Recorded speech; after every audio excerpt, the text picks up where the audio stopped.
છે બીપી ની દવા ઓછી થઈ ગઈ છે ને માઇગ્રેન તો ભૂલી ગયા છે ને શું છે? બીપી ની એક જ ટાઈમ લઉં છું, સાંજની તો બંધ જ બંધ થઈ ગઈ. હા બરાબર. અને આવ્યા ત્યારે તો કેટલું ફ્લક્ચ્યુએટ થતું હતું, કંટ્રોલ જ નતું રહેતું, માઇગ્રેન ટ્રિગર થતું હતું, પગ દુખતા હતા. તો અને પગમાં તો એટલું બધું દુખતું હતું કે મારાથી ચલાય જ નહીં એમ. હું અત્યારે ઊભી થાવ તો મારાથી આમ થોડી વાર પગમાં આમ સ્ટેડી થઈને પછી ચાલુ પડે, તો 1 સેકન્ડમાં ઊભી થઈને ચાલવા માંડું છું. એટલે ઘણો બધો ફરક છે. ને ડાયટના લીધે અને આ બધી સેશન્સ લીધા અને પંચકર્મ છે ને બધા સ્લિમિંગ જે થેરેપી છે એના લીધે એ ફર્સ્ટ આખું મોટું સેશન લીધું, પછી પાછું રિપીટ કર્યું. એટલે એનાથી ને ડાયટથી ને થોડુંક જે તમે બધી એક્સરસાઇઝ કીધી છે એ બધી એક્સરસાઇઝ કરવાથી પણ ઘણો ફેર પડ્યો ને. અને ડાયટ તો જે તમે કન્ટિન્યુટીમાં જે કરો ને એનાથી બહુ ફરક પડે છે, કે જે માપસર તમે ડાયટ આપો એનાથી બહુ ફેર પડે છે. બહુ જ એમ મજા આવે છે ડાયટ કરવાની. ડાયટ તો એટલું ગમે છે ને કે આમ જુદું જુદું એક દિવસ તો અલગ જ હોય, એમ અલગ જ હોય. અને એમ થાય કાલે શું હશે એ પ્રમાણે બનાવું. વેરાયટી તો એટલી સરસ કે મને એમ થાય કે મારા હસબન્ડ એમ કે તું મને મારા માટે એ જ બનાવ ને, હું એ જ ખાઈશ, એ જ ખાઈશ. હા, એટલે મને એમ જ કે કોઈ આવ્યું હોય ને તો તમારું તો બહુ સરસ છે, અમને પણ એવું જ બનાવજો. બધાને એમ થાય કે ડાયટ એટલે દૂધીના જ્યુસ હશે ને બાફેલું હશે, અથવા તો પ્રોટીન એટલે મસ્ત ખાલી પનીર ખાવ. પણ આપણે પનીરનું જે પેલું હોય છે ને, તમે પનીર ચાટ બનાવવાનું કે તે મને બહુ ભાવે.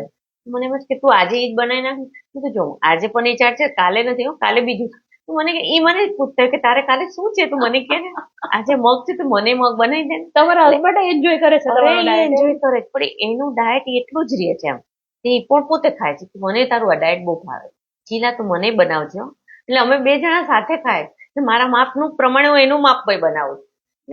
મજા આવે છે, બહુ મજા આવે. મને યાદ છે કે તમારા હસબન્ડ જ તમને લઈને આવ્યા હતા, બરાબર? અને ત્યારે કેમ કે ડિઝીઝ કન્ડિશન એટલી હતી, બીપી કંટ્રોલ નતું રહેતું, કોલેસ્ટ્રોલ આવી ગયું હતું, ડાયાબિટીસ આવી ગયું હતું, ડાયાબિટીસ તો એટલું બધું હતું, 6.2 ઉપર હતું. તો અત્યારે તો રિવર્સ થઈ ગયું, બહુ જ રિવર્સ થઈ ગયું, નોર્મલ થઈ ગયું. દવા વગર જ આપણે એને બાય બાય ટાટા કહી દીધું. હવે ડોક્ટરે એમ જ કીધું કે તમે આઈ કેરમાં જાઓ તો તમને દવા લેવી નહીં પડે, તમે આ કરશો તો તમારે દવા નહીં લેવી. તો ડોક્ટરે એમ જ કીધું, જો મેં તમને કીધું હતું કે તમારે દવા નહીં લેવી, દવા મારે નથી ચાલતી. દવા જો એકવાર ચાલુ કર પછી બંધ નથી થતી. બંધ નથી થતી. ડાયાબિટીસ ની દવા કોઈ દી પછી બંધ નથી થતી. તો હવે તો દવાનું નામ જ નથી, દવા જોઈ જ નથી, દવા લેવી નથી મારે. અને ત્યારે આપણે કેવું જાત જાતના ડિઝીઝ થઈ ગયા. એક તો તમે હસબન્ડ બંને જ રહો છો, બાળકો બારે છે, અને ડિપ્રેશન જેવું ઘણું હતું ને. ડિપ્રેશન એટલે 3 મહિના મેન્ટલી મને જરા ડિપ્રેશન વધારે હતું, કારણ કે એકદમ જ છોકરા બહાર વયા અને અમે જોઈન્ટ ફેમિલી માંથી એકદમ જ ન્યુક્લિયર એટલે સાવ 2 જણા થઈ ગયા. અને પાછા હસબન્ડ તો જોબ ઉપર જાય એટલે એ વધારે, એ પણ એક વસ્તુ હતી. આ બધી વસ્તુ વધારે સારું. અને ઘરમાં આટલા મોટા ઘરમાં એકલા રહેવું થોડુંક મેન્ટલી થાય. અહીંયા તમને કેવું ઘર જેવું લાગે છે? એકદમ ઘર જેવું, ને બધા હોમલી છે એમ. એટલે તમને એન્કરેજમેન્ટ આપે કે તમે આ કર, તમારું તો કઈ નથી, તમારું તો કઈ જ નથી, આટલું જલ્દી ઉતરી જશે એમ. તમારે તો છે જ નહીં, તમે 3 ટાયર માંથી હવે તો 0 ટાયર થઈ ગયા, 3 માંથી 0 ટાયર થઈ ગયા એમ. ઘણો એમ. ને પંચકર્મ કરવાથી મને વધારે સારું લાગ્યું. એનાથી રિલેક્સ અને સ્ટ્રેસ, માઇગ્રેન ઓછું થઈ ગયું. બીપી કંટ્રોલ આઈ થિંક પંચકર્મના કારણે જ આપણે બીપી ને મેન્ટલી રિલેક્સ પંચકર્મમાં છે ને એ ખરેખર. ને એનાથી તમારા જે બોડીના ક્લોટ હોય છે ને, જે નસો ખુલી ગઈ તમારી. બહુ જ. પંચકર્મમાં આપણે અભ્યંગા એટલે એના સ્પેસિફિક મસાજ હોય એ આપણે અહીંયા આપતા હોઈએ છીએ, બીજી કોઈ આપણે નથી કરાવતા. પેલું જે તમે પંચકર્મમાં જે મશીન થી કરો છો પોઈન્ટ, એ બહુ સરસ, એ સારું લાગે છે મને. એનાથી એકદમ યુનિક છે, કોઈ નથી કરતો, અમે જ કરીએ. એ જે એનાથી કેમ કે ચરબીના કારણે અમુક પોઈન્ટ છે ને હાથથી દઈ જ ન શકો તમે, એટલે then we use a machine. કે ચરબી વાળા પાર્ટ ઉપર પોઈન્ટ મશીનથી દેવા.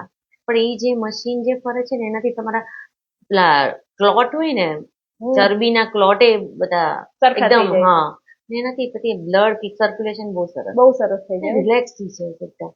દોડવા માંડીએ, મેરેથોનમાં જઈએ એવું થઈ જાય. મારા સન મોટો છે, એ બહુ મેરેથોન કરે છે, અહીંયા કરે છે, પુનામાં કરે છે. હવે એને જોઈન કરી લેજો તમે. પહેલા એટલે એની સાથે મેં 2 મેરેથોન કરી છે બરોડાની, જે હોય છે ને જાન્યુઆરીમાં, એ કરી છે મેં.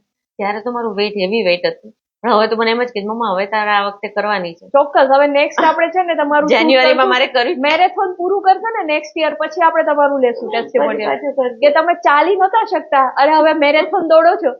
એવું કરવું પડે. જોશ અત્યારથી જ આવી ગયો છે. પછી મને એમ જ કહે છે મને, મમ્મા હાઉ ધ જોશ. મેં કીધું ચાલો, સો ખાલી વજન ઉતારવું કોઈ માણસનો ટાર્ગેટ ન હોવો જોઈએ. ભલે આપણે 13 kg ઉતાર્યું છે 3 મહિનામાં, પણ મને એઝ અ ડાયટિશિયન તમને સૌથી વધારે ખુશી શેની છે? દવાઓ બંધ થઈ ગઈ. આપણે ખુશ રહો છો તમે. હવે ઉષ્માબેન પહેલે દિવસે આવ્યા હતા અને ટેન્શનમાં હતા, અને હવે તમને હું દર વખતે જોઉં છું ખુશ જ હો, બધા સ્ટાફ આરે વાતો કરતા હોય, બરાબર, એકદમ હેપી. તો ખુશ રહેવું વધારે જરૂરી છે. મેન્ટલ હેલ્થ બહુ જરૂરી છે. ફિઝિકલ હેલ્થ, મેન્ટલ હેલ્થ અને સોશિયલ હેલ્થ, ત્યારે ત્રણેય આપણી સારી થાય ને એને હેલ્ધી થવું. હું પછાભાઈ પાર્કથી અહીંયા આવતી હતી તો પેલા 2 વ્હીલર લઈને આવતી, હવે ઘરેથી ચાલીને આવો છો. જુઓ કેટલું માઇન્ડસેટ કેટલો ચેન્જ થઈ ગયો. એટલે એવું 5-7 મિનિટમાં અહીંયા પહોંચી જાઉં છું. હા, એટલે પહેલા હું 2 વ્હીલરમાં લઈને આવતી હતી, પેલા વાર લાગશે એટલું ક્યાં ચાલુ, પ્લસ ચલાતું નતું ને તમારા, ચલાતું નથી. હું હવે ચાલીને આખું સાયકોલોજી ચેન્જ થઈ ગઈ કે મારે ફિટ રહેવું છે, મારે એક્ટિવ થવું છે. બરાબર. સો ઉષ્માબેન 56 ની એજ ઉપર જો અચીવ કરી શકે છે તો બધા જ કરી શકે છે. તમે પણ ઉષ્માબેનની જેમ નવો બર્થ જ છે ને, રીબર્થ જ છે તમારો, બધા જ કરી શકે છે. Bye, thank you.